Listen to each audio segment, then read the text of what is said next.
Dobre, ešte toto postnem na Facebook a môžeme ísť. Krásny večer, priatelia.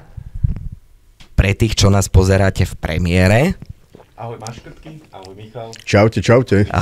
Po prázdninách sa stretávame opäť v Cukrárenskom štúdiu a našim dnešným hosťom je divadelný a filmový herec Michael Vrzala. Miško, vítaj. Ahojte, čaute, som šťastný, že tu takto sedím pohodlne, veľmi som sa tešil. Miško absolvoval činoherné herectvo na VŠMU pod vedením, až si dobre pamätám, Emilie Vašariovej, Juraja Nvotu a Mareka Majeského a patrí medzi výrazné herecké talenty mladej generácie. Ďakujem. Jak som spomínal, že televízny a divadelný, ktorá poloha ti najviac vyhovuje? Divadlo, televízia, film alebo dubbing? Lebo viem, že si je dubbingový herec. Áno, venoval som sa aj dubbingu a má dubbing a vôbec všeobecne mikrofón, keď sme teraz takto pekne pri mikrofóne a rozprávame sa a sústredíme sa na ten hlas, ale aj na obraz, lebo vy to máte povýšené, vy tu máte ešte aj tej kamery, takže my nie sme iba len tak akože podcast, ale my sme vyslovene, že už videopodcast. So všetkým, videopodcast. Takže vieš čo, asi ten základ je, asi si myslím v tom divadle, lebo aj tým, že v podstate na Slovensku je Vysoká škola muzických umení a primárne teda je tam činoherné herectvo, ak sa teda bavíme o tom, ktoré som vyštudoval ja, potom samozrejme sú aj ďalšie odbory, ako bábkoherectvo, réžia, dramaturgia, scenaristika a tak ďalej, ale vlastne to gro celého je tá práca v divadle, práca na javisku, takže to je si myslím, aspoň na to tak teda vnútorne v sebe tak mám nastavené, že to je ten základ. To je to, čo sa snažia nám tam tí pedagógovia nejakým spôsobom za tých 5 rokov, čo trvá štúdium herectva, kedy si to boli 4 roky, teraz sú to už vlastne je to 5 rokov, lebo 3 roky je bakalárske, 2 roky magisterské. Takže snažia sa nám to nejakým spôsobom vštepiť v úvodzovkách, dostať do nás takú tú nejakú podstatu toho divadla, ale je to niečo, čo sa nedá naučiť, dá sa to len v človeku nejakým spôsobom otvoriť, pracovať na jeho vnímavosti, na jeho fantázii, na jeho proste vnemoch a nejakým spôsobom sa postupne snažiť prenikať do tých tajov toho divadla. Takže divadlo je pre mňa na prvom mieste. OK. Určite. A ja som to tak zaregistroval, lebo však každého z nás do určitej miery formuje prostredie, v ktorom vyrastá, že ty si prebral také, by som to tak akože poeticky, že umelecké žezlo od svojich rodičov a viem, že aj starí rodičia sa pohybovali v tomto umeleckom prostredí. Do akej miery ťa to formovalo pri výbere povolania? Čo ti mám povedať, že absolútne, že som postihnutý divadlom z každého smeru, z každej vrstvy toho generačného nejakého, také tie generačné schodíky toho, ako sme postupne si to tak, ako ty si povedal, odovzdávali, tak to tam bolo asi tak zakorenené. No, starí rodičia vlastne boli herci z otcovej strany v Martinskom divadle. Katka Vrzalová, Jaroslav Vrzala, detka som už nezažil, bohužiaľ. Áno. Babku som ešte zažil, z maminej strany boli zase v Trnavskom divadle, ešte v tedajšom krajovom divadle, teraz je to divadlo Jana Palárika v Trnave, vtedy to bolo ešte krajové divadlo a ešte predtým, a potom vlastne to bolo divadlo pre deti a mládež, sa volalo v Trnave. A okrem toho ešte bola jedna scéna vlastne ochotnícka, to bolo divadlo Disk. A to bol vlastne z maminej strany môj detko, bol vlastne režisér v tomto divadle. Áno. A vlastne pracoval aj s ochotníkmi a vlastne, takže tamto vlastne bol ten základ takýto. Potom babka neskôr sa venovala, keď vlastne ukončila nejakým spôsobom z vlastného rozhodnutia nejak, dá sa povedať, kariéru, tak sa venovala práci o osvetovom stredisku, v múzeu, čiže sprevádzal, čiže ten kontakt s tou kultúrou tam bol možno, že v inej forme, ale bol. No a zo strany rodičov takisto to bolo, no. Takže otec... Chodeval si ako dieťa, že do divadla s rodičmi, dáme tomu, keď no, skúšali? No veď tak, ako niektorí vyrastajú, ako myslím, že tak skúšal som si, ja som mal to divadlo, ako... Ne, Paťo vraví, že doma bol. Doma bol zavretý. No bol som zavretý aj doma, ale ja som si to divadlo vytvoril všade, kde sa dalo, vieš, ako v podstate ja som od malého chlapca, neviem koľko som mohol mať, 3-4 roky, iné deti možno chodia, neviem sa hrať, ja neviem kam, na ihrisko doma, ja som sa samozrejme hral v divadle. A učarovalo ti to, lebo ono, keď nad tým rozmýšľam, tak mohlo kľudne sa stať to, že keď to bolo takto, že stále, že možno by sa ti to nejako, nechcem povedať, že sprotivilo, ale že možno by si chcel práve že nejaký iný smer, Že alebo by iným bolo smerom tak sa veľa vybrať. toho, že by sa mi to, že by to malo opačný efekt. No, Nestalo sa.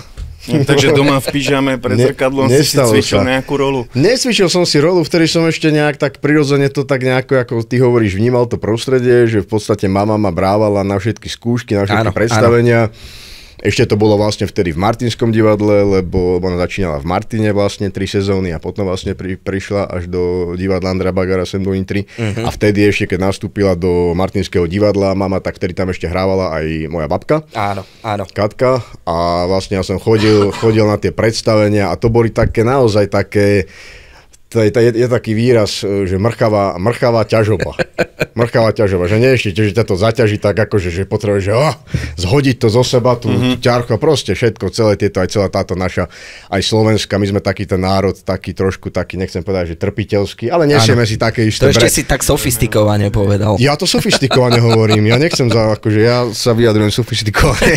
My si nesieme takéto bremeno, nejakú tú ťažobu a trvá to doteraz, o tom môžeme potom sa o tom porozprávať, ale proste aj celá tá naša spisba literárna, aj divadelná, dramatická, celá tá lyrizovaná próza od Timravy cez všetky tieto. Je to o tom, ako sme trpeli, ako sme sa proste predierali naozaj tam niekde v tej slame, v tej drevenici, ako tam tie ženy s tými spola hneď s dieťaťom pomaly hneď, že neporodiť dieťa a už ide o hodinu pomaly robiť na pole, aby potom, no, čiže celá táto nejaká, to je podľa mňa niekde tak, akože si nesieme taký ten gén niečoho toho národného, takého nejakého, čoho sa asi ťažko dá zbavovať. No a to sa prenáša samozrejme do tých inscenácií, no a som odbočil, ale všetky tie inscenácie, alebo teda väčšina, ktoré boli aj v tom, ešte aj Martinskom divadle, a samozrejme, že aj zo súčasnosti sa môžeme pozrieť, tak boli takéto zaťažené a si pamätám, že napríklad v jednom predstavení to bol tiež taký optimistický názov, bolo to, že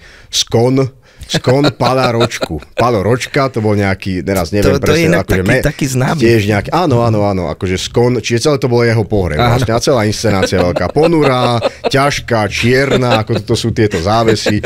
A ešte scénografia, naozaj čierne stoličky, čierne, všetko z vrchu. Sa ti páčilo. Žiadne svet. Áno, hovorím, tak si nesie. Temno. Tiež si nesie to bremeno. Áno, vidie to na mne, si myslím, že sa to na mne podpísalo. Tak teraz to tak rozbíjaš tým bielým tričkom, takže v pohode. On aj doma má tmu kocúraný, nevie, čo je denné svetlo. Absolútne nevie. On príde ku mne, on mi odťahuje závesy, vieš. Takže tiež scenografia bola taká, že všetko čierne, z vrchu iba jedna lampa. Jozef Ciller mal také scenografie, to sa hovorilo, že Cillerovská lampa, hej, že vysela z vrchu iba jedna lampa, vyslovene také, akože také nejaké fragmenty, takého nejakého, že vyslovene, že nerozbíja ten priestor, ale je tam niečo nejaké centrálne, niečo, čo ťa vlastne nejakým spôsobom upúta. No a celé to bolo takéto ponuré a ja som na tom takto som tam z boku, ja som nepozeral spredu, z hľadiska, ale mňa mama brávala, že akože z boku, vieš, ako je šepkárka z portálu, čiže vlastne tuto sú normálne ľudia, tuto, no však z portálu z boku, ako je vlastne šepkár alebo inšpicient. No a ja som tam sedel, ešte vtedy neviem, koľko som mohol mať, no malinko rokov. A teraz proste sedel som tam na kolenách, neviem, tej šepkárke, alebo tej inšpicientke a pozeral som sa na to. A to ti malo asi 2,5 hodiny. A celé to bolo tam, že sedeli tam tie, samozrejme, dejsi, už teraz nepamätám to, samozrejme by som si to mohol pozrieť na internete, ale pozeral som sa na to, ako tam tie dedinské ženičky, že joj, a tam teraz... Nebolo to frustrujúce pre teba? A ja som pozeral. A mama ma akože už ťahala, že Miško, že už musíme ísť neskoro, už ako neskoro večer. Poďme, nie, musím, nie. A pozeral, a ticho bolo. A teraz tam bola taká scéna, to len tak akože z rozprávania, čo mi ho hovorili, že bolo tam proste to ticho a proste neviem, či to bolo už počas toho pohrebu, tam bola scéna toho pohrebu celého a teraz sa všetci plakali a bolo ticho. A najvypätejšia scéna a babka sa volala Katka, Katarína. Ja som ju volal, že Kata, že baba Kata. A teraz v tom najväčšom tichu, keď bolo najväčšie ticho, najvypätejšia scéna do ticha, tak ja som zakričal z boku, že... A ešte som nehovoril k, ale som hovoril namiesto toho, že t. A do toho ticha. Baba, tata! A teraz som tak... A teraz oni sa všetci, jak mali mať, vieš, tie vážne tváre a všetko, tak sa všetci takto pomalinky otočili chrbtami a už sa len tak natriasali a smiali. No tak vtedy bol ten moment, kedy ma naozaj mama stiahla a išli sme preč. Ale takýchto situácií sa dialo veľmi veľa a mal som takéto vtipné momenty aj tu na javisku. Pamätám si na predstavenie, to ešte spomeniem, 1+1 sú 3, inscenácia taká dverová komédia od autora Reja Kúnyho a robil to tu jeden režisér rumúnsky, Christian Johan a robil vlastne aj toto. 1+1 sú 3, potom je ešte predstavenie 2+2 je 5, čiže je to vlastne takáto séria vlastne takýchto dverových komédií a je to presne taká tá zápletka, že nevera, muž má 2 ženy, teraz chodí za jednou, za druhou, nechce, aby sa stretli, medzi tým príde sused z hora, sused z hora, tretí z dola, druhý sprava, no proste a celé sa to takto zamotá.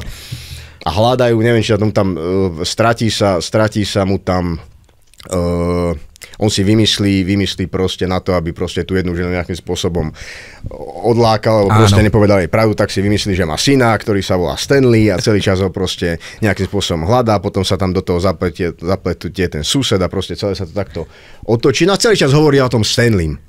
A nevedia proste stále Stanley, kde je Stanley sa stratil. No a tiež scéna, ja som sa zase motal niekde v zákulisí, že sa vzadu, lebo však ja vždy vzadu, ako malý a teraz Stanley. Ale išiel som na záchod, niekde vzadu proste som si išiel po chodbách na záchod a tam bolo strašne veľa tých dverí, tým, že je to dverová komédia, tak proste je tam princíp ten, že proste naozaj aj v rámci nejakého timingu z jedných dverí prídeš, druhý sa objavíš, toto prebehneš a sú tam nejaké tie konfrontácie, stretnutia neplánované, nečakané. No a v tom najväčšom momente, kde už hovoril o tom Stanleym a celé to graduje, kde naozaj už ide o to, že či sa odhalí tá jeho nevera, alebo to všetko, tak ja som sa ti, prosím ťa, ako som sa ti vracal z toho záchoda, z divadla, z tých chodieb, tak som išiel za kulisím a ako sú tie vlastne zozadu to vyzerá, to je úplne iný svet, ako naozaj aj v rámci toho, ako sú tie portály, ako je tá stavba toho javiska a proste tam to bolo také tie výkryty, no proste nešiel som prvým výkrytom, ale vošiel som nejakým druhým. A zrazu bol Stanley na svete. A zrazu bol Stanley na javisku. Bože, úžasné. A mama teraz, keď ma uvidela, tak myslela, že sa jej sníva. Rozumieš ma? Ale doteraz tak hovorím, že ja si nepamätám veľa vecí z detstva, ale pamätám si ten moment takého, že zostal som a tie napálené reflektory a teraz pozerám tam a vidím ten zúfalý, vystrašený pohľad mojej mamy, ako tam pozerá a vtedy si pamätám toho suseda hral Tono Živčic a tak tento využil tú situáciu okamžite. No Stanley! A zrazu to chytilo úplne inú pointu všetko, elegantne vyviedol, čiže ja som takto neplánovane narušil kompletne chod. No a takéto, takže to vyrastanie v tom divadle malo takéto čaro, dá sa povedať. Bolo aj naopak aj nejaké dobré fopa? No toto je fopa, si myslím. Toto bola fopa. Čo sa všetko môže udiať? Všetko sa môže udiať v divadle je taký živý organizmus, že to, čo sa ti môže udiať v živote, tak sa môže udiať aj v divadle. Veď práve preto ja si myslím, že divadlo nie je to odstrihnuté od života. Ja si myslím, že divadlo by malo mať vlastne, to sú tie odtiene toho života a preto si myslím, že ľudia budú chodiť stále do divadla, lebo my to nevieme, si myslím, aj v dnešnej dobe umelej inteligencie. My ten ľudský faktor, a dúfam teda, že sa to nestane, že by sme ho nahradili. A ja si myslím, že ľudia, preto si myslím, že je tá úloha nenahraditeľná divadla, že to, čo človek vnútorne ten prežíva kontakt. A môže sa s tým aj jednak kontakt, určite. Že to je živý divák v hľadisku, živý človek na javisku, tam vzniká nejaké prepojenie, nejaká energia. Interakcia možno aj niekedy. Aj interakcia, samozrejme. Ak je to komédia, tak je to smiech, čo je veľmi ťažké rozosmiať diváka, lebo diváka sa dá oveľa ťažšie rozosmiať ako rozplakať. A to nám ešte hovorila aj pani Vašariová, že naozaj komédia je najťažší žáner. Hovorí sa, že možno sa to tak trošku podceňuje, degraduje, ale komédia je najťažší žáner, lebo urobiť dobrú komédiu, keď urobíš naozaj kvalitne urobenú komédiu, že je naozaj dobrý dramatický text, ktorý sú, či už je to, ja neviem, z tých klasických Goldony, alebo Fejdo, alebo všetky tieto klasické komédie, ktoré sú možno už pre dnešného nejakého diváka, dá sa povedať, také akože zapadnuté prachom, alebo archaické, alebo proste, že už za Zenitom, že už proste sme za tým. Ale ak sa dá spraviť tá komédia naozaj kvalitne a dobre, a zafunguje to a divák sa začne naozaj smiať, a tak to je podľa mňa, to je ešte povýšené. A to je naozaj, nám hovoril, že je to najťažší žáner. A je to, samozrejme, že ak máš text, drámu, kde človek zase ide v iných intenciách toho, že sa rozcíti a že proste vníma nejaké iné farby tej situácie a toho všetkého, ale naozaj komédiu spraviť je umenie. A to je inak presne to, čo sme sa rozprávali krátko pred klapkou, že ty máš nejaké alebo takto. Sú joby, kde robíš niečo strojovo alebo pracuješ s nejakými tabulkami a toto proste ty musíš tú emóciu zo seba dostať, aj keď si v úplne nejakom inom rozpoložení, dajme tomu, vieš. Je to ťažké niekedy, človek má istý spôsob nejakého, je to tá profesionalita, dá sa povedať, že máš nejaký mechanizmus toho, že proste akokoľvek sa cítiš, musíš proste ten výkon nejakým spôsobom podať, lebo človek prišiel tam preto, jeho nezaujíma, či si ty chorý, či si ty unavený, či máš nejaké súkromné problémy, rodinné, zdravotné a tak ďalej. Ak všetko je v poriadku, tak je to veľmi príjemná práca. Ako náhle si vyspatý, oddychnutý, nemáš žiadne problémy, si disponovaný, neponáhľaš sa, nemal si zlý deň. Je to veľmi, aj tak musíš ten výkon podať, musíš sa aktuálne, musíš sa proste nastaviť a teraz idem tie 3 hodiny zabudnúť, vytesním nejaký okolitý svet, do istej miery samozrejme, lebo ten svet na tom javisku je tiež svet, to sa nedá oddeliť úplne, čiže to prežívanie, ale je to iné prežívanie.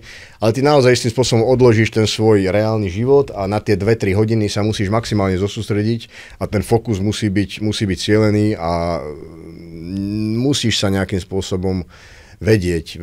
No je to strašne ťažké. Na to ani to sa nedá asi ani úplne vysvetliť niekedy, lebo to nie je o tom, že by to tí ľudia, ktorí nie sú z fachu, nevedeli pochopiť. Ale nevysvetlíš im to. Lebo to sú také veci, že jednoducho ty naozaj niekedy bojuješ s vnútornými také pnutia máš, že proste si myslíš, že to nedáš jednoducho. A to nehovorím už o vážnych situáciách, keď naozaj človek príde o nejakého blízkeho, alebo neviem čo, alebo sa stane niečo, že ty si proste nemôžeš povedať, že dnes sa mi večer nechce hrať, neprídem a jednoducho zruší sa predstavenie, alebo čo boli situácie, že naozaj mnohí herci prišli o, ja neviem, či už o partnera, alebo o dieťa, alebo to a mysleli si, že sa zruší večer predstavenie ostatní a povedali títo, že nie, nezruší sa, lebo musím ísť hrať, lebo by som sa doma zbláznil. Alebo by som skončil ešte možno aj horšie. Čiže musím ísť hrať. Čiže to javisko istým spôsobom, je to taký zázračný priestor, je to taká nejaká terapia. Je to aj nejaký spôsob vysporiadania sa s nejakým možno takýmto nejakým žiaľom alebo smútkom alebo niečím, proste, čo ťa ťaží. Čiže je to istým spôsobom aj terapia, aj psychohygiena a je to proste taký zázračný priestor, kde ťa možno tam zabudneš naozaj, že môže ťa bolieť noha, môže ťa bolieť hlava, môžeš byť proste naozaj že unavený, že absolútne. Ale vidíš na to javisko a neviem, či to je nejaký spôsob, nejaký adrenalín, alebo je to nejaké vnútorné nastavenie a to aj herci, aj starí herci, ktorí pomaly nemôžu už pomaly chodiť, alebo neviem, majú vážne nejaké problémy, ale nie je to len o veku a môže byť nejaká iná indispozícia, ale ty vidíš na to javisko a zrazu všetko, ako keby, ja neviem, to tak akože šmahom zázračného prútika Harryho Pottera alebo akého iného čarodejníka alebo magickej nejakej bytosti alebo síly alebo akej entity sa to proste všetko zmaže a ty proste ideš. A potom zájdeš do toho portálu a už ja už tiež. Keby je na toto nejaký liek alebo recept, tak toto podľa mňa aj napríklad v iných povolaniach by bolo dobre nejakým spôsobom aplikovať, treba v gastre, lebo veľakrát sa stane, že hneď zistí, že tá čašnička má zlý deň, lebo je na teba nevrlá, alebo niečo, vieš. Áno, tak my keď už hráme ten charakter a už sme v tej postave, tak tam máš isté, proste máš istý proste odtiaľ potiaľ a už musíš sa držať. Ale je to asi aj o tom, že robíš to s radosťou. Vieš, namiesto toho, ako napríklad my dojdeme do práce, tak my v podstate tam ideme a nejdeme tam a čo nehovorím, že chodíte do práce, že nechodíte s radosťou do práce, to mi ani nehovor. Asi to není až tak úplne s radosťou, nie?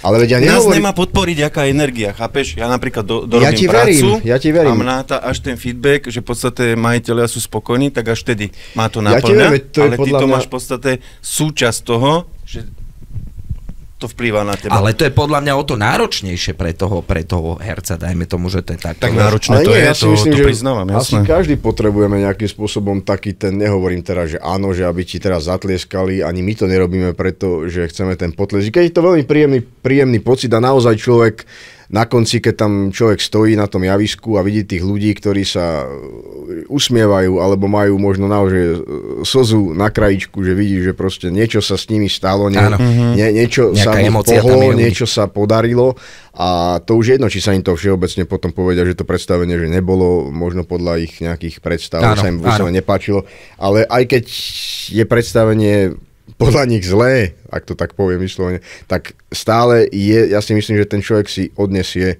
niečo a nejaký milimeter niekde sa môže niečo pohnúť a v tom jeho bežnom prežívaní sa možno to niekde vzadu v podvedomí, nemám naštudovanú psychológiu, a keď ma tak fascinuje a chcem sa tým začať tak trošku akože viac možno, že si študovať aj nejaké veci, lebo ma to stále fascinuje a myslím, že v rámci herectva tá psychológia toho prežívania je základ, takže chcem sa aj v tomto trošku tak nejak dovzdelať. Takže ja si myslím, že aj keď možno ten mikromilimeter niečo v tých ľuďoch pohneme a zmeníme, čo si možno ani sami neuvedomia, tak vtedy a to má zmysel. Takže, ale je to príjemný pocit stáť na tom javisku a takéto zadosťučinenie, taká tá nejaká spätná väzba, to potrebuje každý. To nie je len záležitosť naša, že sme možno na očiach, alebo máme tam toho nejakého toho partnera, toho diváka, alebo to divák je náš partner, ktorý vlastne, keby tam ten divák nebol, tak s zázrakom to vlastne všetko tak nejak prestáva existovať. OK. Mičko, ja ti ďakujem krásne za odpovede. Navrhol by som urobiť si takú krátku prestavočku, my sa trošku vydýchame a po prestávke sa opäť vrátime k tomuto príjemnému rozhovoru.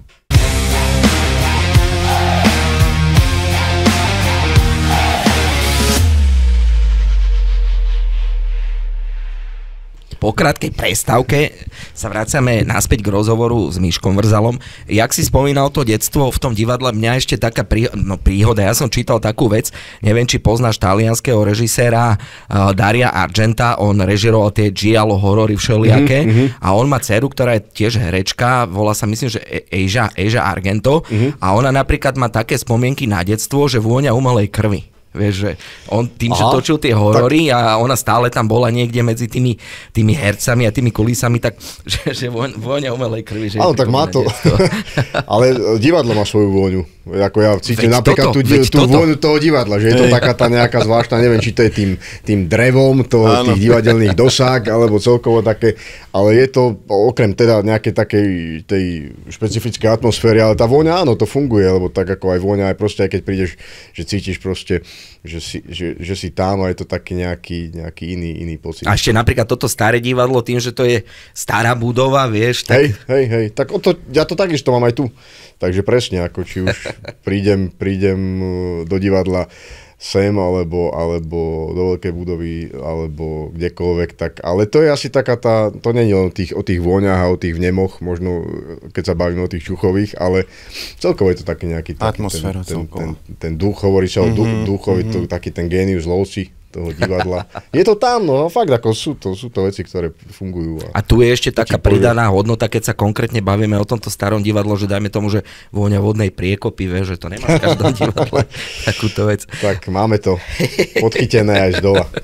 OK, idem sa ťa spýtať, máš nejakú obľúbenú rolu a možno taká pridaná otázka k tomu, že je nejaká rola, ktorú si odmietol? Nie je rola, ktorú som odmietol. Nemal som také zatiaľ ponuky, že by som musel niečo odmietať alebo vyslovene nejak teraz sa nejakým spôsobom presviečať sám seba, že to má význam alebo zmysel, alebo že by to bolo niečo tak protichodné môjmu nejakému charakteru alebo mojej osobnosti alebo môjmu presvedčeniu, že by som mal s tým problém. Samozrejme, že môže nastať situácia, keď človek dostane herec ponuku nejakú, že mu to proste nejakým spôsobom, neviem, či už morálne, alebo osobnostne, alebo tak, že naozaj je tam taký veľký rozpor, že si povie, že nie. ale myslím si, že čím je ten rozdiel toho, aký si ty ako človek, ako charakter a ten charakter, tá postava, ktorú ideš stvárňovať na javisku, čím je ten rozptyl tých nožníc väčší, dá sa povedať, tak tým lepšie, lebo ako náhle sa dostávaš do pozície, že by si mal v podstate akože hrať charakter alebo povahovo nejakú rolu v divadle alebo vo filme, ktorá je v podstate taká ako ty, tak v podstate není to pre teba nejakým spôsobom, nechcem povedať, že výzva, ale je to niečo, čo proste tebe prirodzené. Ale ako náhle, ako sa hovorí, že herec nemôže zahrať vraha, nemôže zahrať toto, ale môže si len istým spôsobom pozrieť nejaké charakteristiky, načítať si literatúru, pozrieť si filmy, inšpirovať sa a možno nejak vnútorne, ak sa bavíme o psychologickom herectve prežívania Stanislavského, tak samozrejme, že nebudeš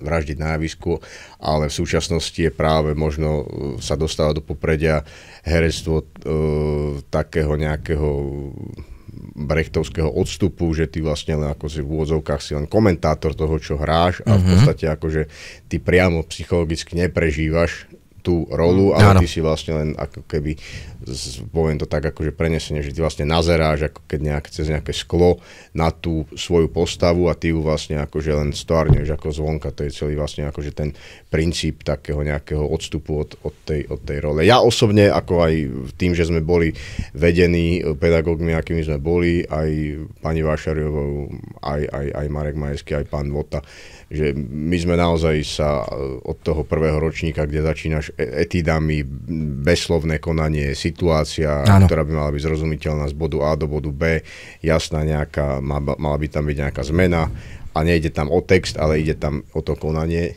Nie je to pantomima, ale je to herecká etida, ktorá je vždy základom toho začiatku štúdia herectva. Tak tam vlastne si myslím, že tá psychológia bola pre mňa istým spôsobom, a doteraz je, a mám to rád, keď sa môžem prevteľovať. Je to istým spôsobom aj riziko možno toho, že keď naozaj hráš ťažiskové role, kde máš naozaj, že ideš 3 hodiny a proste ťaháš, ideš, že proste musíš, a sú to ťažké nejaké emočné výkyvy, že musíš to naozaj držať a ty proste, ako nám hovorila, to sa vrátim, že to čerpám ešte že vlastne ťaháš, ako Emilia nám hovorila, že ťaháš vlastne tú niť, že ty čo sa smieš? Človek, aspoň sa niekto zasmie, že ťaháš vlastne, ale vidíš, čo divadlo spôsobuje? Že ťaháš vlastne takú tú pomyselnú niť, takéto lano tej postavy, že vlastne ty si ten, ktorý vlastne máš v hlave a ideš proste tou postava, vieš proste, kam sa musíš dostať, a keď to jednoducho musíš to mať jasné, lebo ako náhle to istým spôsobom stratíš, tak je to vidieť. Divák sa nedá oklamať. Takže ja mám rád tú psychológiu práve na tom herectve.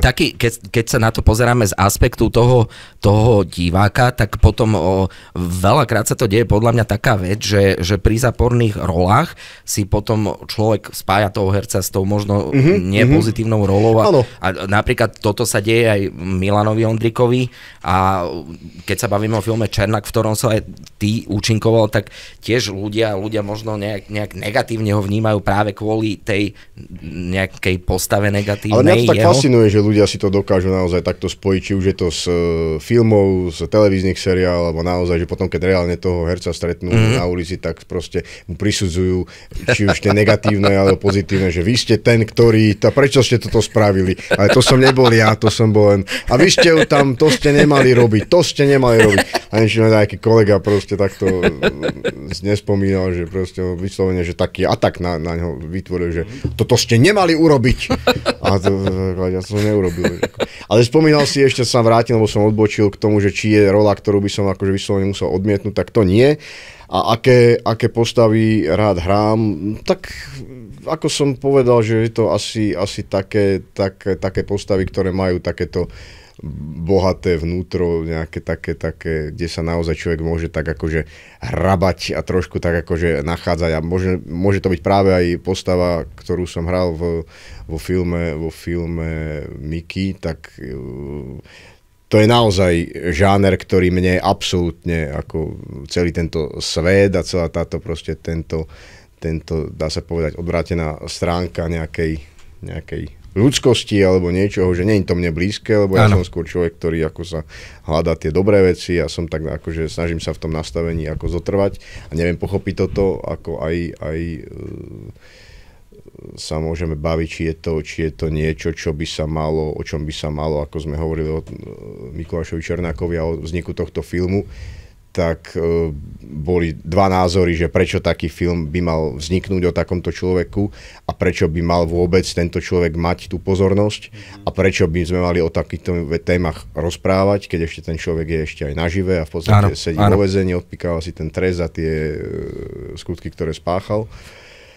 Ale ja si myslím, že tam sa na to musíme pozrieť inak, lebo to je práve o tom, že tam film je istým spôsobom, to je presne ako v tom divadle, že ak sa tam o milimeter niekde niečo v tom človeku pohne, alebo si proste uvedomí niečo a vidí proste za to, trošku nepozerá sa na to iba na ten povrch, na to pozlátko toho celého, ale vidí proste za to a že prečo to vzniklo, že je to asi o tom, že tak môžeme sa baviť o nejakom morálnom posolstve, môžeme sa baviť o nejaký message v úvodzovkách toho, že aha, tak je to naša nedávna minulosť, je to niekto, kto áno, dobre, tak je to teraz explicitne tento človek, môžeme si povedať, že áno, ale to nemusí byť konkrétne film iba o tomto človeku. Dobre, volá sa ten film takto, je o tomto človeku, ale my si to môžeme, keď si to vyberieme z toho, tak môžeme sa pozrieť na to, že je to nejaký varovný prst toho, aby sa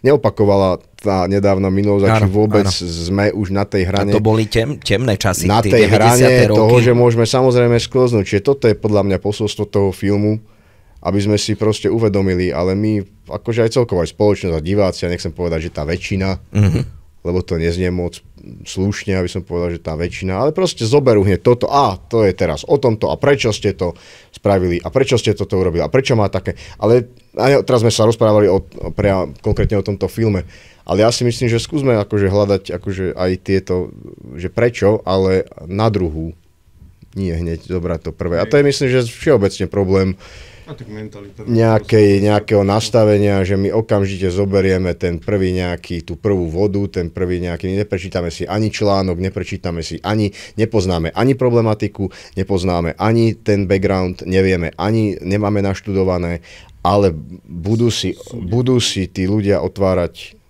ústa, poviem to slušne. Lebo ja ti musím povedať, že z vlastnej skúsenosti viem, že poznám ľudí, ktorí ten film nevideli z nejakých dôvodov a pritom ono sa tam nejedná to, že by sa tam glorifikovalo podsvetie, alebo že tí ľudia by nejaký ľudský rozmer by sa im dával tým zvieratám, takto by som to...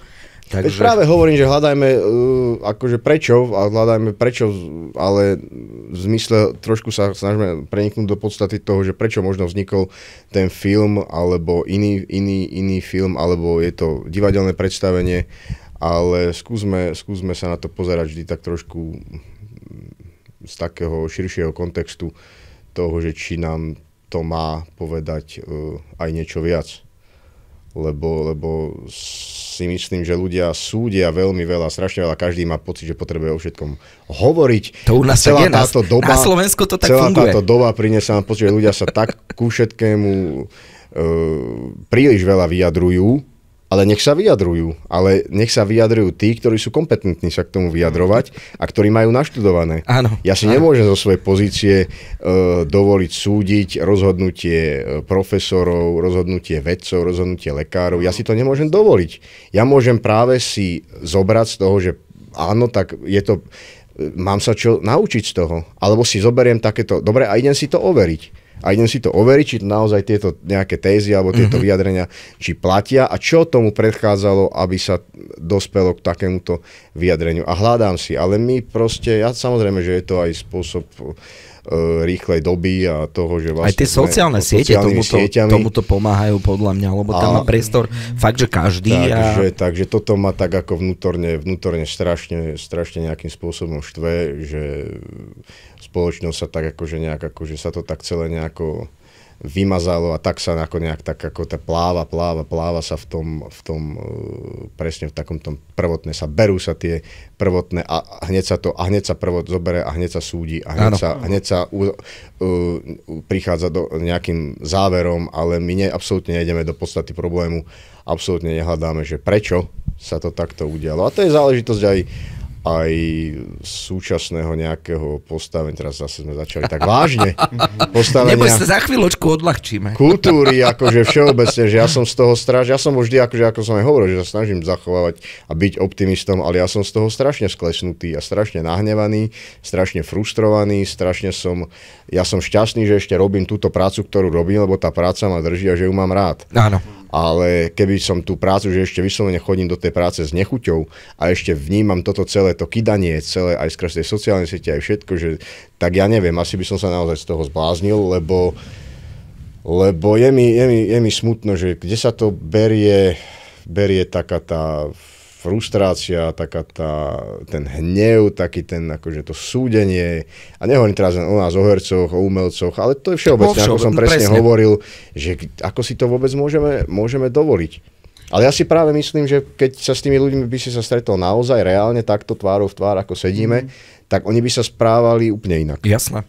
Akurát chcem povedať, že súdiť vedia, ale keby sa dialo niečo na ulici, oproti na chodníku, každý dá tú hlavu na bok.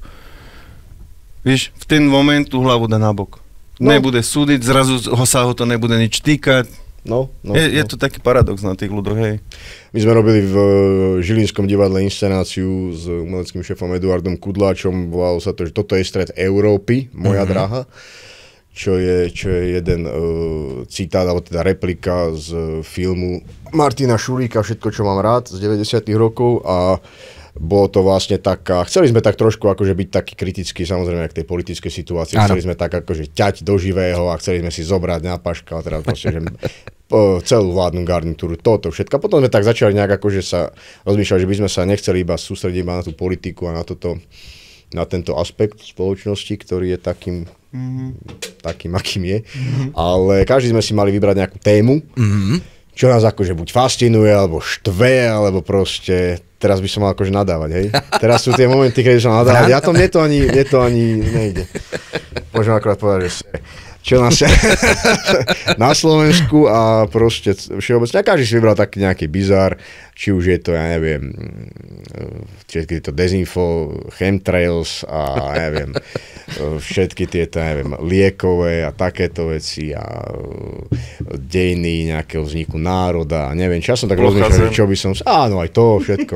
Hej, sme kukurice. Čakám, kedy padnem z toho okraja zeme a nič. No kukurica, aj to čakám a stále sa nič nedieje. Aspoň nejaká zmena by nastala v mojom živote. No ale nevadí. A ja som si vybral v rámci tohto predstavenia tému, práve som sa o tomto... No mňa to fascinuje presne o týchto komentároch na sociálnych sieťach a vybral som si práve o nás, o hercoch, tak som si povyberal z všetkých platformiem aj komentárov, článkov, naozaj všetky tieto komentáre na našu adresu, ako sa teraz hovorí, umeleckej obce a spravil som si z toho trojstranový monológ. Čiže ja mám normálne trojstranový monológ, dá sa povedať, že stand-up v úvodzovkách, lebo tie jednotlivé obrazy, každý máme svoj vlastne obraz, je to vlastne pospájané taká mozaika a je z toho vlastne celé predstavenie. A ja mám naozaj, to volá sa to, že kultúrna obec, tento môj výstup. A naozaj začínam tým, že umelci, keby ste sa lepšie učili, mohli ste v parlamente si myslíte, že kultúra je priorita na Slovensku, veď tu nemáme z čoho žiť. Veď aj tak bývate v novostavbách a luxusných bytoch, kde hodnota je viac ako 400 000. A hlavne smotanka. Program nám ukazuje, koľko zarobíte, akých debilov z nás robíte. Chudáci.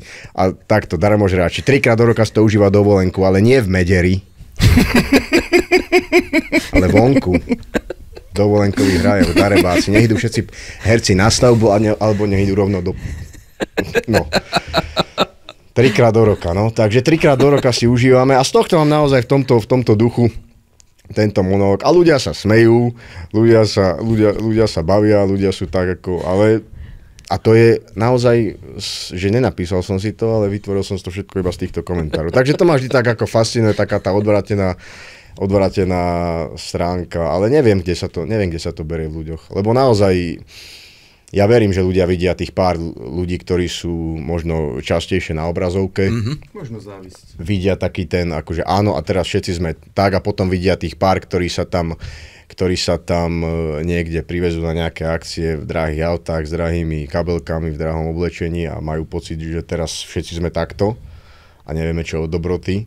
Ale naozaj, keď sa bavíme o tom, že človek naozaj niekedy nemá z čoho existovať, a bojuje o nejaké základné prežitie. Áno. A nemalo by to tak byť. Čiže to je, myslím, že akože gro toho, že táto spoločnosť je zle nastavená. Ale teraz to zase myslím v tom základe akože štátu alebo v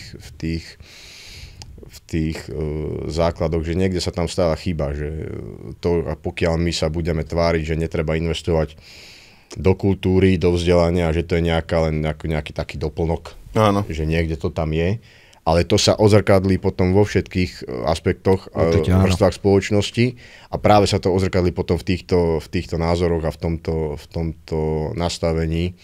A to sú veci, ktoré sa nedajú zo dňa na deň potom Ja by som to tak nadnesenie trošku, že presne ten človek, ktorý píše ten komentár, nech ten herec ide robiť do pokladne niekde do nákupného centra, tak večer príde a pustí si ten seriál, v ktorom ten herec hrá. No. A robil som počas covidu v Lidli. Akurát ten som sa chcel nebudem teraz konkrétne, ale robil som mesiac, bol som predávať najprv pyrotechniku, akože idem si takto privyrobiť, ale nakoniec pyrotechniky potom tam niekoho iného dali, tak som ti bol normálne v pokladni a ten tovar som vykladal všetko, od rána od 5. som tam nastúpil, už od 5. už o 7 ráno som už mal podňa za sebou, keď ešte otvor. A to som teda naozaj si uvedomil, že no je to taká trošku taká makačka a človek sa cíti ako taká výkonná sila v zmysle ako fyzickom. Lebo samozrejme, že bol som zničený totálne, takisto fyzicky, ale jednoducho ja si neviem predstaviť, že by som robil robotu, kde by som nezapájal nejak akože hlavu, alebo proste ja by som strašne nejak akože Ale ja to vnímam tak, že veľakrát takáto práca hlavou v úvodzovkách je možno náročnejšia ako fyzická robota. Veľa ľudí si pri tej fyzickej práci skôr oddychne a vyventiluje si hlavu a... Hej, samozrejme, ale hovorím si, že každá práca je vzácna, ale nedovolím si vynášať nejaké súdy, ani by som komentoval, ako zvyknú ľudia takto komentovať našu prácu a pritom ja viem, že do divadla chodí možno sa hovorilo, že štatisticky 4% alebo 5% populácie, ale neviem, koľko to reálne je v nejakých reálnych počtoch, ale nemyslím si, že samozrejme nerobím si falošné nádeje, ilúzie, že všetci chodia do divadla. Ja chápem, že niektorí ľudia si to nemôžu možno ani dovoliť, alebo proste nie sú zvyknutí, nemajú to proste nejak zakorenené, že by. Ale stále ma to tak fascinuje v úvozovkách, že a v tých časoch covidových prečo si Pardon, Paťko, ja by som to navrhol tak, že urobme si zase prestávočku a potom budeme pokračovať ďalej v rozhovore. Okay. Dobre. Dohoda.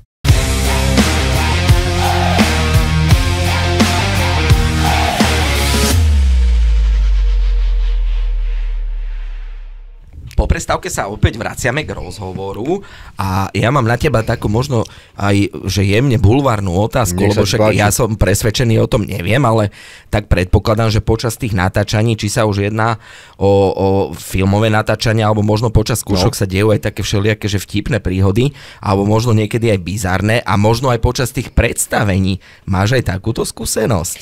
Je bizarné, veď celý ten organizmus divadelný, veď celé divadlo je bizarné. Ako také tie vtipné momenty a neviem, no je to najhoršie, vtipné, je to strašne, že nestalo sa mi, že by som zabudal text, ale naozaj, že stalo sa mi, ale to je zvláštne, že ako tá relativita toho času, že ja som zabudol text na možno 2 sekundy, ale ty máš pocit, že normálne takto ti mi stekal ten pot a ja som nevedel, čo mám hovoriť ďalej.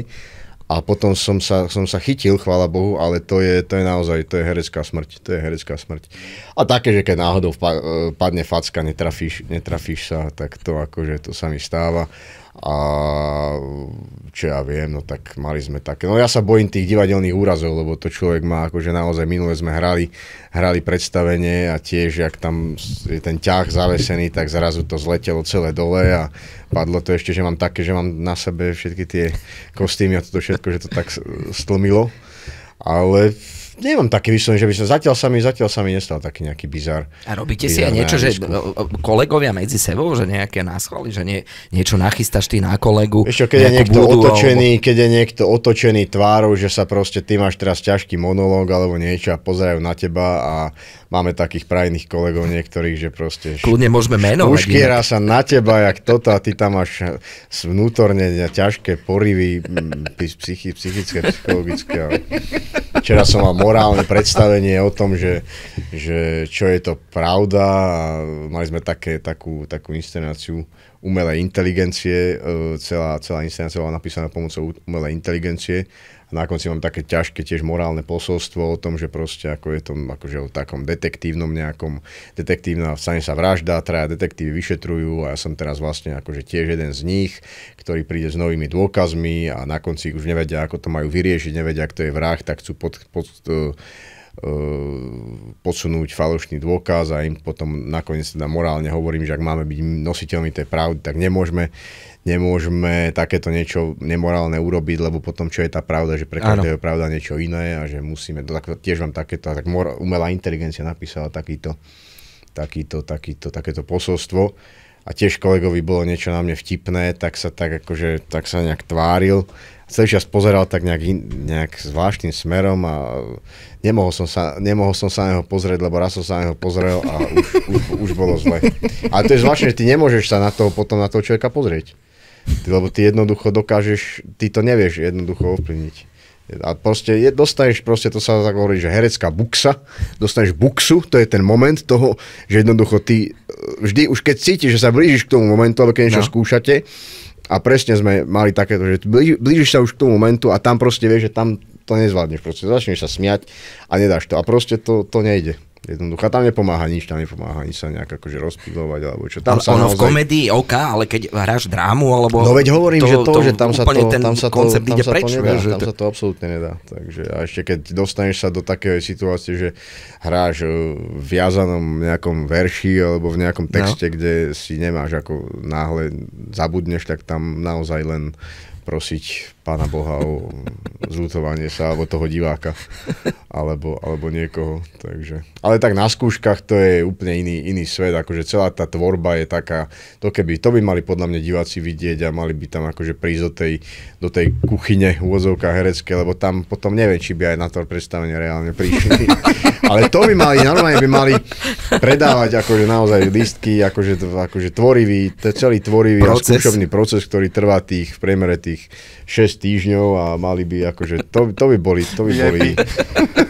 tam by boli ešte prekvapení, tam by im podľa mňa všetky ilúzie odišli a tam možno už neviem potom, čo by písali po tých internetoch. Tak možno vymyslíme taký nový formát, oslovíme tu na nášho kolegu Jančiu a budeme točiť tie backstageové veci, vieš, čo sa dejú počas tých skúšok. Tak s tým by to absolútne. A bolo by to prípustné, alebo teda, že by to mohli sledovať aj mladší diváci, alebo... Tak museli by sme sa samozrejme vtesnať do nejakého žánru, nejakých mantinelov sa pohybovať odtiaľ potiaľ, podľa toho, na čo by prišli, na aký skúšovný proces. No. Nás nejakú rozprávočku by mohli. No, OK. Idem sa ťa spýtať ďalšiu otázku. Máš nejaký rituál pred hraním, predtým, že ideš na pódium? Tak je to také, že hovorí sa, že herci si idú predtým zapáliť, alebo sa idú nejakým spôsobom rozprávať, ako máme tie hlasové také, že cvičenia, ja neviem, bamavi, bamavu, bamave, bamava, bamavu, bamavie, bamavia, bamavi, obamavi, obamavu, obamavou. A potom ideš dratratri, dratratri, dratratri, dratratro, jalali, jalale, jalala, jalalo a takto si ideš proste. Alebo mali sme také hlasové cvičenia, že išiel Číňan do Čačína cvičiť s činkami, vravím, nech si nezačína s Čačínčankami. Páčia sa mu Číňanovi Čačínčanky čačané, ak napálí Čačínčanov, ešte chudák dostane. Alebo proste takéto sme mali na VŠMU, no tak proste ako vyzerajú skúšky na VŠMU, záverečné, herecké, tak takto, hej. ako z hlasov alebo z techniky reči samozrejme, alebo sme mali vytlieskávačky, že sme išli na 8 dobu, na 7 a vždy každú dobu sme sa mali otočiť a tlesknúť. Čiže proste takéto rytmické cvičenia, to tak niekde zostane to v hlave a proste pred predstavením sa vždy rozprávam, akože mám také nejaké hlasové, aby som sa nejako, že tá artikulácia aby fungovala. Áno.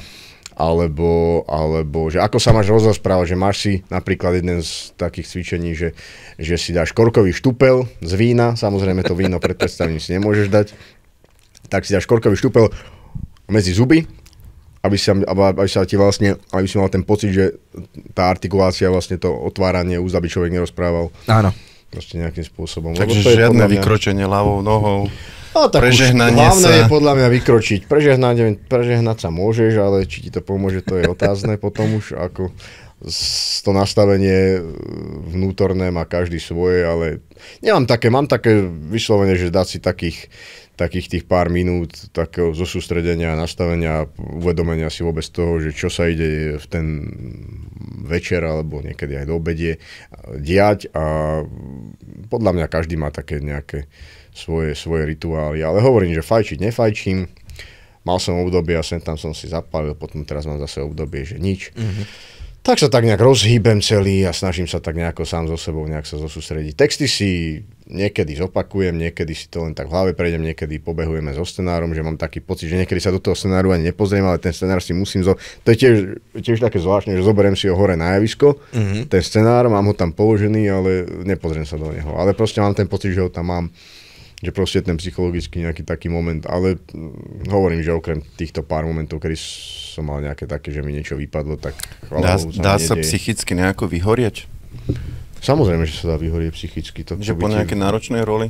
Mnohí akože herci majú s tým problém. Nedá sa niekedy odstrihnúť to, ako skončíš to predstavenie o tej 10. večera, ty teraz proste ideš domov a ty nedokážeš teraz zhodiť alebo ísť hneď spať, alebo proste aj to je to, že nie je o tom, že by človek chcel ponocovať alebo teraz nešiel spať. Ja som práve, že ten typ, aj keď ja som taký typ, že ponocujem, ja mám rád večer ten svoj pokoj, taký ten kľud a som naozaj moment dňa asi najobľúbenejší z celého dňa. Od tej 10. do tej 1. niekedy ja idem tak neskoro spať a potom ale také nejaké, keď hráš také napríklad predstavenie, tak nedokážeš ty proste zhodiť to zo seba a nejakým spôsobom sa odstrihnúť, ale ak máš takýchto príležitostí a postav, charakterov viac, že naozaj ideš z jednej postavy do druhej, kde každý večer tam máš, neviem, zomrieť, alebo máš tam proste iné vážne nejaké psychologické veci a zmeny a postaviť, tak sa dokážeš proste tak vnútorne, ak to nevieš presne takto strihnúť a strihať, tak to môže mať veľké dopady a boli aj mnohí, ktorí to nezvládli. Takže potom sa zase človek potrebuje nejakým spôsobom nejaký ventil, ale... Máš nejaký ventil, nejaký koníčok? Koníčok niečo? Mám taký, že koníčok, snažím sa športovať v rámci normy, chodím behať, chodím bicyklovať. Takže to je taká moja psychohygiena, ten beh, aj keď mi to neodporúčali kvôli klbom, lebo tiež mám tak, že s chrbticou a všetko, klby boli a všetko, nejaké som 100 rokov, ale fakt je to pravda.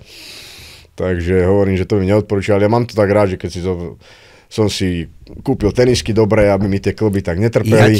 Ja tiež. A chodím a tak ma to odprúžilo, tak mám teraz taký som odprúžený celý, si tak ako idem, pobehujem. A to je taká psychohygiena, že proste idem na ten vzduch a nepočúvam ani hudbu, nemám ani, že by som mal zapnutú hudbu, idem v tom tichu a ja mám práve, že rád to ticho a vnímam tú prírodu. Ja som taký typ, že ja sa rád tak pozerám okolo seba, vnímam taký ten chod.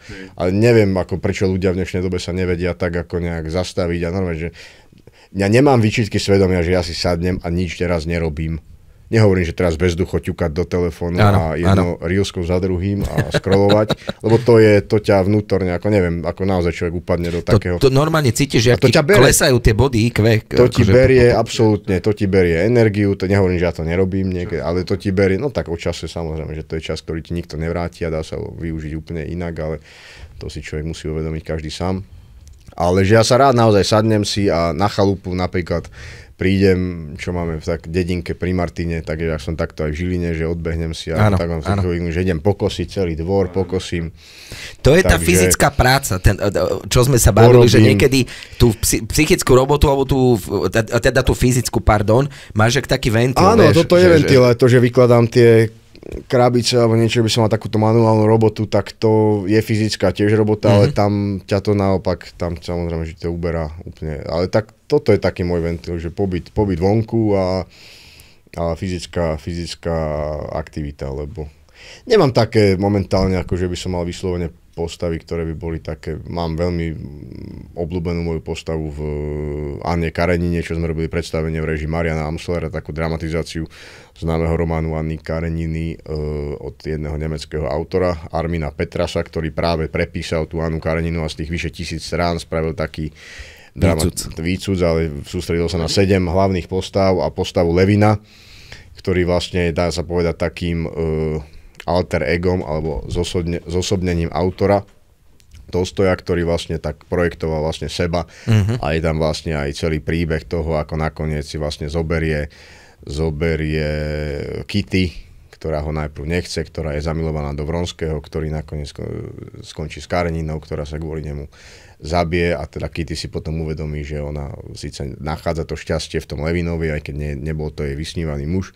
A to, že ten Levin na konci prichádza na svoju vlastnú svadbu, príde neskôr, lebo si stihne zobrať druhú košelu, tú jednu má mokrú, potom. A to sa reálne, že aj Tolstojovi stalo a on to vlastne projektoval a napísal to vlastne priamo do Kareniny, čiže to je vlastne jeho, čiže ja hrám vlastne autora. Ale je zvláštne, že všetky tie veci, ktoré tam hrám, a to som doteraz takú postavu nehral, to je naozaj jak o mne. Lebo ja sa naozaj tak cítim, ako on tam hovorí taký, že si niekedy akože tak, že nevie, sa cíti taký nepochopený, že cíti, že všetci sú proste, že má pocit, že sa nevie nejakým spôsobom zaradiť do spoločnosti, že nemá taký akože celé také tie vnútorné porivy a hneď na začiatku proste povie tej Kitty, že si ju chce zobrať, ona ho odmietne, potom on sa zase samozrejme utieka k tej prírode, tam hľadá to také pochopenie alebo všetko.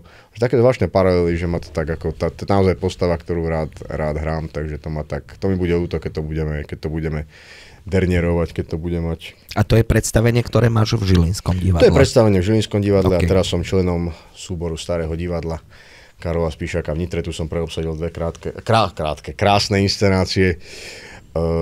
Záhada Starého divadla, Traja pátrači, muzikálová rozprávka Čarodejník z krajiny Oz. Veľmi dobré recenzie majú Traja pátrači, že aj keď sa bavím s ľuďmi, ktorí predstavenie videli, tak chvália, že to je výborné predstavenie. Áno, fantastické. Je to také vyslovene činoherné, čiže pre mňa, ktorý teraz akože nejakým spôsobom objavujem ten svet toho bábkového divadla a snažím sa nejakým spôsobom si hľadať také tie cestičky, že čo všetko to ponúka, tá práca s materiálom, tá práca proste je to aj iný spôsob myslenia, uvažovania, je to niečo, nie si ty ten prvý, ktorý je akože v tej činohre nepracuješ akože formou, naozaj nie je to ten text, ktorý ťa úplne vždy drží, ale je to ten materiál, ty si vlastne ten druhý, dá sa povedať, ale musíš vedieť prepínať proste tú pozornosť a tú proste tú interpretáciu aj do tej bábky, ale konkrétne, ak sme sa bavili o týchto pátračoch, tak to je čistá činohra, dá sa povedať, takže tam naozaj som si v podstate tak akože to nebola až taká zmena. Bolo to veľmi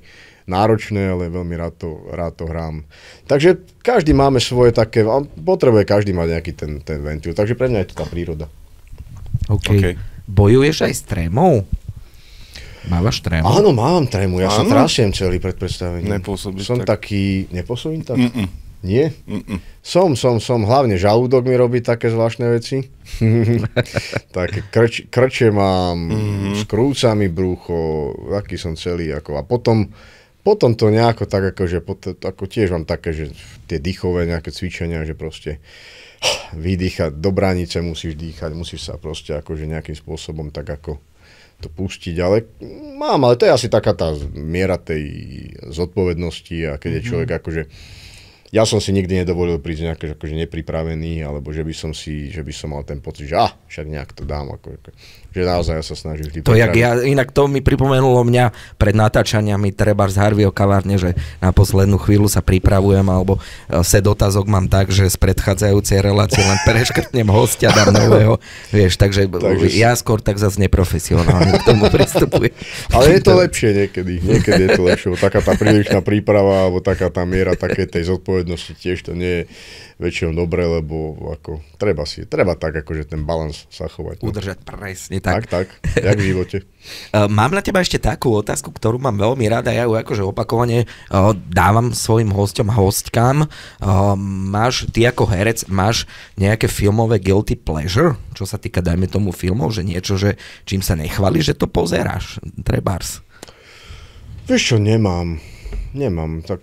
Ty si tu spomínal tie horory, to ja vôbec nepozerám, to akože prečo by som si mal v živote ešte vytvárať nejaké napätie, akože hovorím, že dosť toho napätia človek prežíva aj na javisku, aj v reálnom živote. Stačí aj do auta sadnúť, človek je vytočený. Nie, nepozerám, nesledujem ani slovenské seriály, nemám na to ako nejak čas, ani vyslovene ako slovenskú filmovú tvorbu, to pozerám samozrejme, snažím sa to registrovať, chodím do kina, teraz pozývam na film Nepela, ktorý je aktuálne v kinách. Počul som o ňom v rozhlase. V ktorom som tiež robil jednu menšiu rolu, ale je to film, ktorý myslím, že reflektuje takisto nejakým spôsobom nazerá úplne iným spôsobom na život tohto nášho významného športovca. Áno. Odkrieva taký naozaj ten vnútorný svet duševného nejakého prežívania, nejakého, nechcem povedať, že utrpenia, ale toho, čo priniesla aj tá doba a z čoho sme sa ešte nestihli vymaniť. Takže skvelý slovenský režisér Gregor Valentovič, jeho filmový debut a Jozef Trojan, Zuzana Mauréry v hlavných úlohách. Takže fantastické, že vznikajú a robí sa veľa a ja sa z toho teším. Ja som počúval v rozhlase rozhovor s pani, myslím, že Bacigalová sa volá spisovateľka, ktorá napísala knižku o Nepelovi a tiež také všelijaké fakty, ktorých ja som vôbec netušil. Jeho života, takže teším sa na film. Takže pozývam aj touto cestou. Takže nemám také nejaké, že by som ja snažím ako sa pozerať.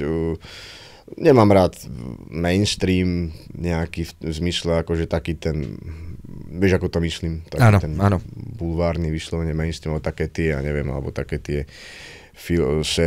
série seriálové, také, neviem, už akože mimo mojej vekovej nejakej kategórie. Radšej si už akože prechádzam k takým veciam aj hudbe, akože teraz si tak postupne akože otváram, aj si hľadám také nejaké veci, ktoré možno aj staršie a vôbec celá táto punková, rocková scéna, to nepočúvam, to nie je môj šialok, ale napočúval som si teraz teba v aute. Fakt? Som si počúval, takže, ale a tam zase, to jak presne som hovoril, že to, že som teraz som tak explicitne povedal, že nepočúvam, ale akože nie je to žáner, ktorý by bol teraz áno. number one, ale presne, že sa na to, ako som hovoril, že skúsme sa na to všetko pozerať, ako o tom filme sme hovorili, že neberme to hneď tak, ale ja som napríklad počúval tie texty a tie všetky veci, ktoré to sú vnútorné výpovede a tam si myslím, že je... teraz jak si ho pohľadkal. Tam je, myslím, že tam je hodnota tej lebo to sú tie... A to sú všetko veci, ktoré ja to do tých textov premietam zo života, že 90% tých vecí, ktoré sa tam akože, o ktorých tam píšem, tak sa udiali, vieš, takže... No veď práve preto, takže hovorím, že môžeme to zaradiť do takých nejakých kategórií žánrových, štýlových, ale keď to tak akože celé nejak zmažeme a pozrieme sa na to naozaj, nahliadneme zase trošku do tej ďalšej vrstvy, do tej podstaty, tak ja napríklad oceňujem toto a to, že to človek má možno preferenciu v nejakom inom hudobnom štýle alebo žánre, tak to je úplne normálne, ale ja zase viem oceniť toto. Že to tam... A to je tá tvorba. A to už akože... Môžeme to už potom ako vo filme, že zaraďme to už alebo v hudbe, alebo v divadle. A nie už si každý tú preferenciu nájde, akú má rád, aká mu vyhovuje, ale viem oceniť aj túto hodnotu. Aj keď to možno nie je môj obľúbený žáner. OK, ďakujem a ďakujem za odpoveď. Veľmi nerád, ale pomaličky sa budeme musieť dostať ku koncu, alebo budeme musieť tento veľmi príjemný rozhovor ukončiť. Ja by som to možno ešte na záver tak nastavil, že pozvi našich posluchačov a divákov na predstavenia, v ktorých budeš hrať najbližšie, alebo v ktorých sa objavíš. Tak veľmi rád by som pozval teraz, momentálne sme v skúšobnom procese a máme premiéru 21. novembra v Starom divadle Karola Spišáka v Nitre. Bude to rozprávka Líška s dúhovými očami, ktorú režíruje poľský režisér Ireneusz Mačievský, ktorý už robil v tomto divadle, takže pozývam aj malých, aj väčších. Potom samozrejme Záhada Starého divadla, Traja pátrači, Jupiter Jones. Tiež v Starom divadle Karola. Nečítal som knižku, ale pozeral som si potom veci, ale že to je kultovka. Určite. To je kultovka, takže ešte si ju asi prečítam. A teraz máme na javisku tú knižku, tak som si ju tak rýchlo listoval, lebo tam z toho priamo čítame a citujeme. Takže toto pozývam samozrejme do Starého divadla, potom muzikál Čarodeník z krajiny Oz, takisto muzikálová rozprávka aj pre väčšie deti, aj pre dospelých v Starom divadle. No a potom pozývam ľudí, ak budú mať možnosť, do Mestského divadla v Žiline na predstavenia, či už Anna Karenina, ako som spomínal, Coco Chanel, sme robili o živote tejto módnej ikony a legendy. Potom samozrejme aj autorská inscenácia Toto je stred Európy, z ktorej som citoval aj monológ práve herecký môj výstup. Potom mali sme túto inscenáciu, aj máme na repertoári tretia verzia Pravdy, ktorá bola napísaná umelou inteligenciou, bol to taký experiment, kde sme si chceli overiť, či dokáže ten počítač nahradiť ľudský element, ľudský faktor ľudského človeka ako takého autora. Takže to sme si tak akože chceli vyskúšať také niečo iné. A boli sme v podstate prví, ktorí s týmto prišli v divadle. No a potom v podstate máme aj komédie na repertoári, gangsterskú komédiu, Triky, Fet a Makači. S tým budeme dokonca hosťovať v Bratislave 28. novembra. Takže je toho dosť a pozývam divákov aj do divadla, aj do kina, aktuálne teda film Nepela. OK. Miško, my ti srdečne ďakujeme za to, že si prijal pozvanie ku nám do cukrárne a vidíme sa teda na niektorom z tých najbližších predstavení. Herec Michal Vrzala. Ja ďakujem, bolo to veľmi príjemné. A nech sa ti darí. Ďakujem vám. Ahoj. Čaute. Nech žijú zákusky. A máš krtky.